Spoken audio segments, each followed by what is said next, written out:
பார்த்த எந்த marketing strategy of brands அப்படின்னு இருக்கும்ல, எனக்கு வந்து Swiggy and Zomato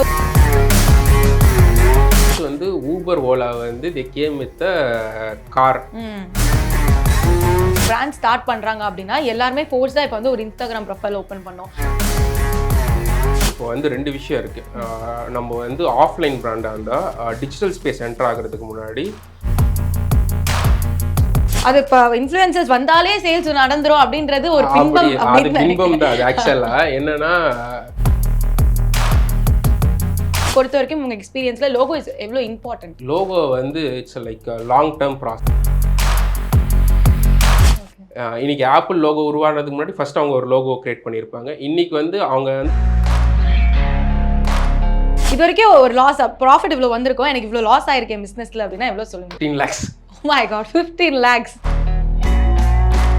Ananya's Nana Nani Coimbatore, a paradise for senior citizens. Hi guys, it's Barney here. So we have a brand consultant and also a CEO of Brand Brews. எப்படி இருக்கீங்க நிதின் அவர்கள்? சூப்பரா இருக்கேன். எப்படி இருக்கீங்க? நல்லாவே இருக்கேன். So how is life going first? All good. Yes super. So first எடுத்தோன்னு உங்ககிட்ட கேட்க வேண்டியது, பிராண்ட் ப்ரூஸ் அப்படின்ற ஒரு கம்பெனி நீங்கள் ஸ்டார்ட் பண்ணீங்க. So what was your thought first? அந்த இன்ஃப்ளூயன்சிங் மார்க்கெட்டிங்காக இருக்கட்டும், ஒரு பிராண்டை ப்ரொமோட் பண்ணுறதா இருக்கட்டும், ஏன்னா இட் இஸ் ஆல் B2C அப்படின்னே சொல்லலாம். பிஸ்னஸை வந்து கஸ்டமர்ஸ் கிட்ட கொண்டு போகிற ஒரு நடு மீடியம் தான். ஸோ அது பண்ணணும் அப்படின்ற ஒரு ஐடியா எப்படி வந்துது? ஆக்சுவலாக என்னென்னா like I was working as brand manager. So நான் அனில் சேமியில் பிராண்ட் மேனேஜராக ஒர்க் பண்ணிட்டு இருந்தேன்.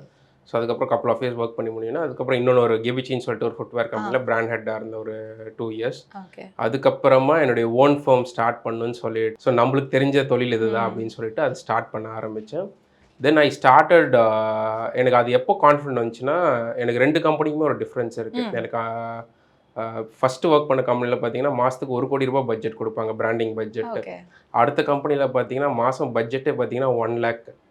ஸோ எனக்கு அந்த 1 கோடி ரூபாய் பட்ஜெட் இருக்கும்போது எனக்கு பெரிய லேர்னிங்ஸ் இல்லை. ஜாலியாக வந்து பட்ஜெட் அலோகேட் பண்ணுவாங்க, நான் எல்லா மீடியா பிளாட்ஃபார்ம்ஸ்க்கும் அலோகேஷன் கொடுத்துட்டு ரொம்ப ஜம்முன்னு இருந்துட்டேன். பட் இன்னொன்று சைடு வந்து ரொம்ப கம்மி பட்ஜெட்டில் கொடுத்துட்டு இருந்தாங்க. ஸோ அப்போ வந்து நிறைய லேர்னிங் ப்ராசஸ் கற்றுக்கிட்டேன். ஸோ எப்படி ஒரு குட்டி பட்ஜெட்டில் நம்மளால் வந்து ரீச் பண்ண முடியும் ஒரு பிராண்ட் அப்படின்னு சொல்லிட்டு.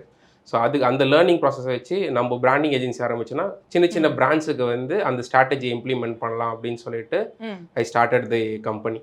ஸோ இப்போ அடுத்தபடியாக நீங்கள் பார்த்த எந்த மார்க்கெட்டிங் ஸ்ட்ராட்டஜி ஆஃப் பிராண்ட்ஸ் அப்படின்னு இருக்கும்ல, எனக்கு வந்து ஸ்விக்கி அண்ட் ஜொமேட்டோ வரத்துக்கு முன்னாடி வரைக்கும் நம்மளுக்கு அந்த ஃபுட் ஆர்டரிங்காக இருக்கட்டும், இல்லை நீங்கள் சொல்கிற மாதிரி டக்குன்னு பே பண்ணி சாப்பிட்றது அதெல்லாம் இல்லை. ஸோ அது வந்ததுக்கு அப்புறமா தான் வந்து நிறைய விஷயங்கள் சேஞ்ச் ஆச்சு, ஆன்லைன்லேயே நம்ம பண்ணிக்கலாம் அப்படின்ற மாதிரி. ஸோ நீங்கள் பார்த்து வேர்ந்த ஒரு marketing strategy of a brand அப்படின்னா என்ன சொல்லுவீங்க? மார்க்கெட்டிங் ஸ்ட்ராட்டஜி ஒரு பிஸ்னஸ் ஸ்ட்ராட்டஜியாக நான் உங்களுக்கு சொல்கிறேன். எல்லாருக்குமே ரேப்பிடோ தெரியும் கரெக்டாக. ஃபஸ்ட்டு வந்து ஊபர் ஓலா வந்து they came with a car cab கான்செப்டில் வந்தாங்க.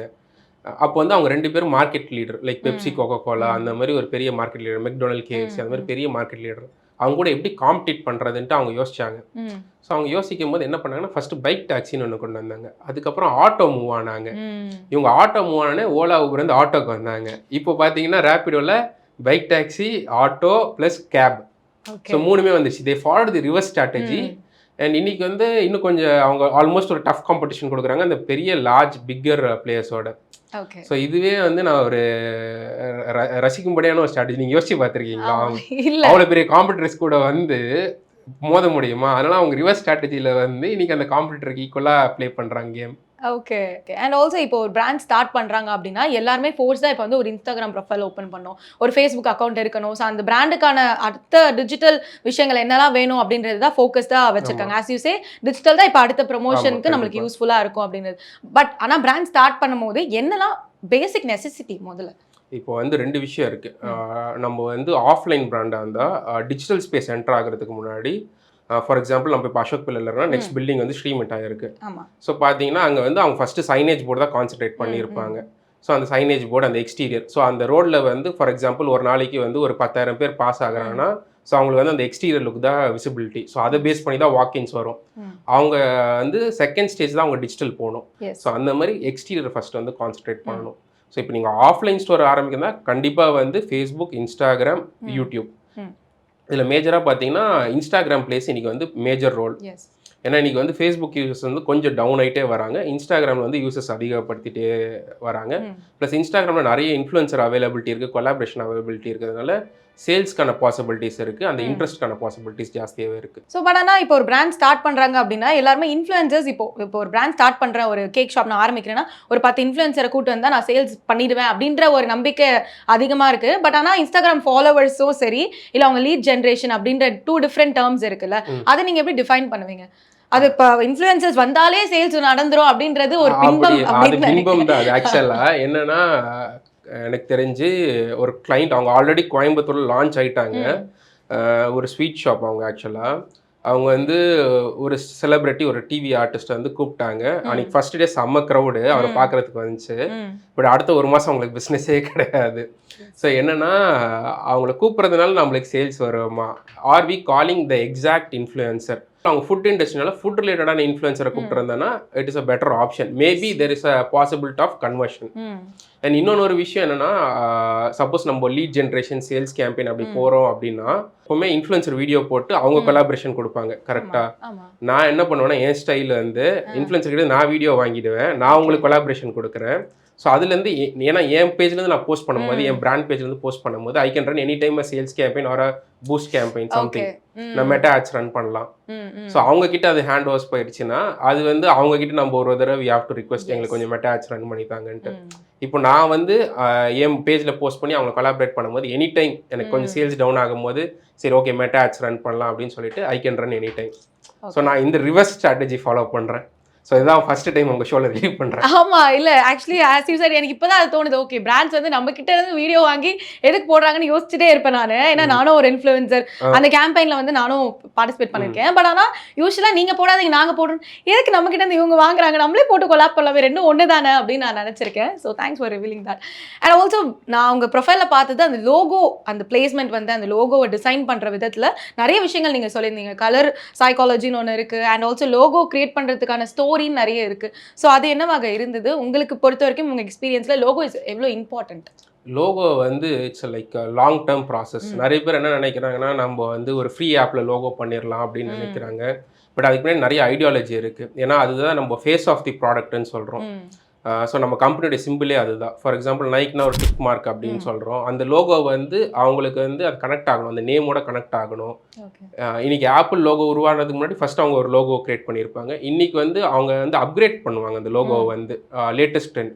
ஃபார் எக்ஸாம்பிள் இன்னைக்கு இருக்க ஜென்ரேஷனுக்கு என்ன பிடிக்கும் அப்படின்னு சொல்லிட்டு ஸோ அதுக்கேற்றபடி லைட் மாடிஃபிகேஷன்ஸ் நடக்கும். எனி பிராண்ட் எடுத்துக்கிட்டேன்னா அந்த ஏன் அந்த லோகோ மாடிஃபிகேஷன்ஸ் பண்ணுறாங்கன்னா அந்த ஜென்ரேஷனுக்கு ஏற்றபடி அப்டேட் ஆகிறதுக்காக.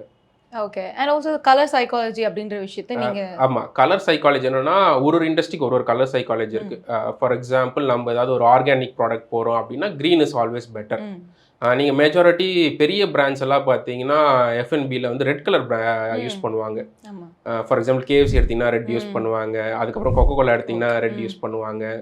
அண்ட் மோஸ்ட்லி இந்த கலர் வந்து எப்படி ப்ளே ஆகும்னா இந்த க்ரீன் ப்ளூ, அதுக்கப்புறம் ரெட் வித் எல்லோ, அதுக்கப்புறமா ரெட் வித் ப்ளூ, இந்த மாதிரி தான் கலர்ஸ் ப்ளே ஆகும். ஸோ உங்களுக்கு ப்ளூ கலர்னாலே ஒரு த்ரஸ்ட் ஃபேக்டர் உருவாக்குற ஒரு கலர்னு சொல்லுவாங்க ஜென்ரலாக பிராண்டிங் இண்டஸ்ட்ரியில்.